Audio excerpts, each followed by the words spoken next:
Bafowethu, ladies and gentlemen, boys and girls, happy Monday to you all.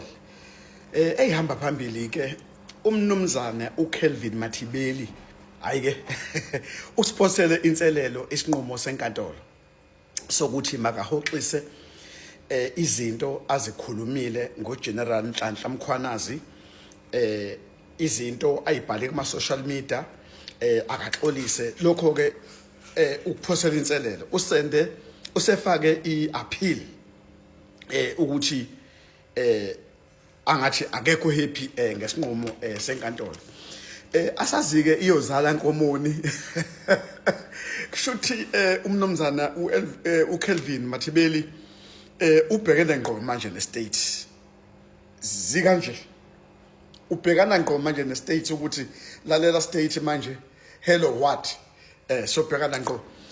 because uma uthinta uNhlanhla General Mkhwanazi uthinta istate qobo laso uthinta umthetho qobo laso futhi okunye engakusho nje ukuthi uthinta inhlamvu yehlo likaNkuluNkulu ngilokho nje ngakutshela khona ngoba akekho umuntu engimaziyo onesibindi nothanda izwe lakhe njengo Nhlanhla General Mkhwanazi uGeneral Nhlanhla Mkhwanazi akekho umuntu engimaziyo is the first man engimaziyo in the history kwezomthetho waphumela phambili nje athi no here I am enough is enough lokhu ngeke kuze kwenzeke phambi kwamehlo ami ngibuka this has to stop so waphumela ubala waqondana ngqo nezigebengu emehlweni eye to eye so ke asaze ukuthi yozala Nkomoni ukuthi umfoka Mathibeli uphethene esandleni siyazi okwamanje ukuthi uphethe imali esandleni asazi ukuthi umthetho uphethe kangakanani ngoba ngisho abantu abamrepresenta ababameli bazothatha nje emalini yakhe kodwa ngeke bekwazi ukuthatha lapha kwipower yomthetho sizolindela ke sizwe ukuthi kuzokwenza kanjani ngoba uaphilile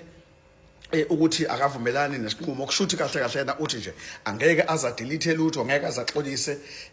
uyama esinqumeni swakhe asenzile uyama ngama allegation awafakile against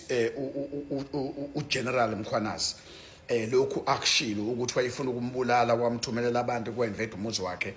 and stuff like that kushuthi umile lapha akajiki ayike so ke siboneke bafowethu qhude manike izindaba zombili ake siboneke ukuthi yipi ezegoba uphondo kodwa khona iorder yenkantolo isamile ithi delete izinto uyibhala ku social media hamba ko newsroom naku yinthiwa ama iPod ngoba laba malokhuzana abawuya kubona abanye uyokhuluma kubona ngokuthi uNhlanhla Mkhwanazi wenzeni kanjani kwacama hamba uyoxolisa publicly also kumele ukuthi udelethile zonke lezi zinto asazi ukuthi ngempela iyogcina yenze njani kodwa thina sithi nje we are General Mkhwanazi and General Mkhwanazi is us sithi nje simlapho fakwethu we are General Mkhwanazi and General Mkhwanazi is us simile lapho asijiki asiphazamiseki asikho futhi confuse kahle kahle siliswana nobugebengu ngoba uNhlanhla Mkhwanazi ulisana nobugebengu so ke abala noNhlanhla Mkhwanazi bapromoter ubugebengu we against that asilwi nabantu asithuki abantu sithi nje we salute